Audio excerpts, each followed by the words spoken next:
Hello students, welcome to Competition Express. दोस्तों, आज के इस वीडियो में हम लोग वर्ड कोडिंग में आगे बढ़ेंगे और हम लोग वर्ड कोडिंग में जिस टाइप को देख रहे थे उसमें हम लोग आगे बढ़ते हैं। इस वीडियो में हम लोग वर्ड कोडिंग के एक अलग स्वरूप के बारे में जानेंगे, जिससे क्वेश्चन काफ़ी आते हैं एग्जाम में। और देखा जाए तो ये काफ़ी आसान भी होता है, और देखा जाए तो अगर आप इसको नहीं समझते अच्छे से तो आपके लिए काफ़ी मुश्किल भी है।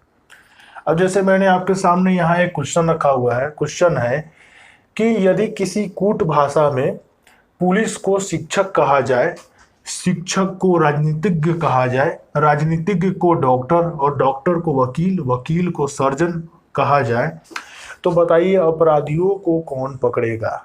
शिक्षक, डॉक्टर, पुलिस, वकील। अब देखिए, इसको जो लोग पहली बार पढ़ रहे हैं या जो लोग इसको नहीं पढ़ेंगे और डायरेक्ट एग्जाम में जाएंगे, तो देखिए वो कैसे बनाएंगे। अच्छा, वे लोग दिमाग में रखें, क्वेश्चन है अपराधियों को कौन पकड़ेगा। अच्छा, अपराधियों को कौन पकड़ेगा? कौन पकड़ता है? पुलिस पकड़ता है। तो वो ढूंढेगा कि अपराधियों को कौन पकड़ेगा? पुलिस। तो वो देखेगा, अरे पुलिस को तो यहाँ शिक्षक कहा जा रहा है। फिर देख रहा है, फिर शिक्षक को तो यहाँ राजनीतिज्ञ कहा जा रहा है, फिर राजनीतिज्ञ को तो डॉक्टर कहा गया, डॉक्टर को फिर वकील, वकील को सर्जन। अच्छा, फाइनली घुमा फिरा के वो यहाँ आएगा और कहेगा क्या कि हाँ, ये जो अपराधियों को जो है पुलिस पकड़ती है, और फाइनली घुमा फिरा के जो है पुलिस को जो है यहाँ सर्जन होना चाहिए। तो यहाँ तो ऑप्शन में सर्जन है नहीं।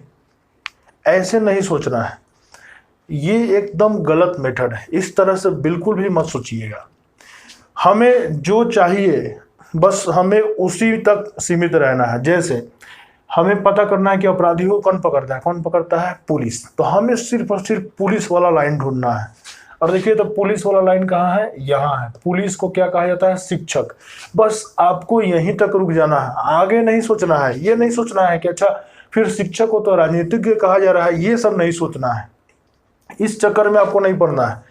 आगे किसको क्या बोला जा रहा है उससे हमको मतलब नहीं, हमें बस ये पता करना है कि पुलिस को क्या कहा जा रहा है। यहाँ तो पुलिस को क्या कहा जा रहा है? शिक्षक। तो हमें बस केवल शिक्षक से मतलब रखना है। तो उस भाषा में, उस देश में चोर को जो है शिक्षक पकड़ेगा, क्योंकि वहाँ पुलिस का मतलब पुलिस शब्द यूज नहीं किया जाता है, वहाँ पुलिस के लिए शिक्षक शब्द का प्रयोग किया जा रहा है। इसलिए यहाँ ऑप्शन नंबर ए होगा। देखने में बड़ा आसान है और देखने में बड़ा कठिन है। जो लोग समझ गए उनके लिए बड़ा आसान है, जो नहीं समझे, जिनका दिमाग मानता ही नहीं है, जो कह रहा है कि नहीं हमको और आगे जाना चाहिए, उनके लिए ये बहुत कठिन है। एक और क्वेश्चन मैंने आपके सामने रखा है, थोड़ा और क्लियर हो जाएगा। तो देखिए, क्वेश्चन को थोड़ा मैंने शॉर्ट में लिखा है कि यदि किसी कूट भाषा में श्वेत को काला, काला को पीला, पीला को नीला, नीला को लाल, लाल को हरा कहा जाए, तो बताए उस भाषा में रुधिर का रंग क्या होगा? रुधिर मतलब होता है रक्त, खून की बात की जा रही है। तो रक्त का रंग क्या होगा? तो रक्त का रंग क्या कैसा होता है? लाल होता है। तो हमें बस ये पता करना है कि उस भाषा में लाल को क्या कहा जाता है, बस इतना पता करना है। रक्त का रंग यानी कि खून का रंग कैसा होता है? लाल। तो लाल को क्या कहा जाता है? तो देखिए, तो श्वेत को तो काला कहा गया, नहीं, इससे हमको कोई मतलब नहीं, काला नहीं, हमको बस लाल वाला ढूंढना है। लाल वाला, हाँ, नीला को लाल कहा गया, इसको भी नहीं लेंगे। हर स्थिति में हमको जो ढूंढना है वो पहले होना चाहिए। देखिए, इन दोनों में देखिए, यहाँ लाल बाद में है, यहाँ लाल पहले है। हमको ये पता करना है कि उस भाषा में लाल को क्या कहा जाता है। हमें ये पता नहीं करना है कि लाल किसे कहा जाता है। जैसे नीला को लाल कहा जाता है और लाल को हरा कहा जाता है उस कोड भाषा में। तो हमें इससे मतलब नहीं रखना है, ये वाला, इससे हमें कोई मतलब नहीं रखना है। हमारे लिए जो इम्पोर्टेंट डेटा है ये, तो याद रखिएगा, जिस भी इस वर्ड को खोजने का इशारा करे, जैसे यहाँ इशारा किया लाल का, यहाँ इशारा किया किसका? पुलिस का।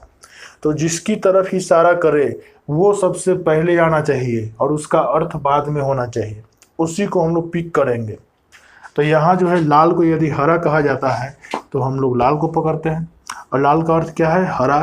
तो उस भाषा में, उस दुनिया में, उस समाज में रुधिर का रंग क्या कहलाएगा? हरा कहलाएगा।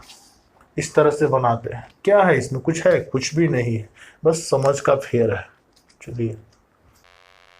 तो फ्रेंड्स अब आपके सामने नया वाला क्वेश्चन है, एक और क्वेश्चन मैं दे रहा हूँ, इसमें अब आपका सारा डाउट क्लियर हो जाएगा।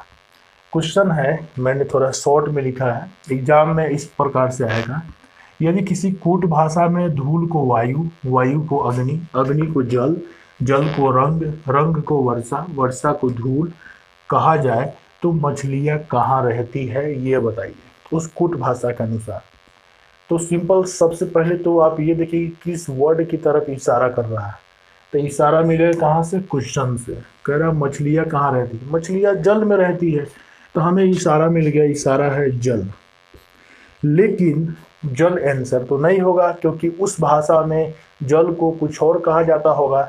तो हमें वो रिलेशन ढूंढना है, हमें वो वाला भाग ढूंढना है इस पूरे क्वेश्चन का जहाँ जल पहले आता हो और उसका अर्थ बाद में आता हो। तो देखिए, तो यहाँ पे जल को क्या कहा जाता है, यह जल कहाँ कहाँ है, देखिए जल एक यहाँ है और यहाँ है, दो जगह है। ये वाला हम यूज नहीं करेंगे, क्योंकि यहाँ जल किसी के अर्थ के रूप में आ रहा है, उसको नहीं लेना है। हमें पता करना है जल का अर्थ क्या है। हमें ये नहीं ढूंढना है कि जल किसका अर्थ है, अग्नि का अर्थ है जल, ये नहीं ढूंढना है। हमें ढूंढना है कि जल का अर्थ क्या है उस भाषा में, क्योंकि मछलियाँ जल में रहती है और उस भाषा में जल का मतलब कुछ और है।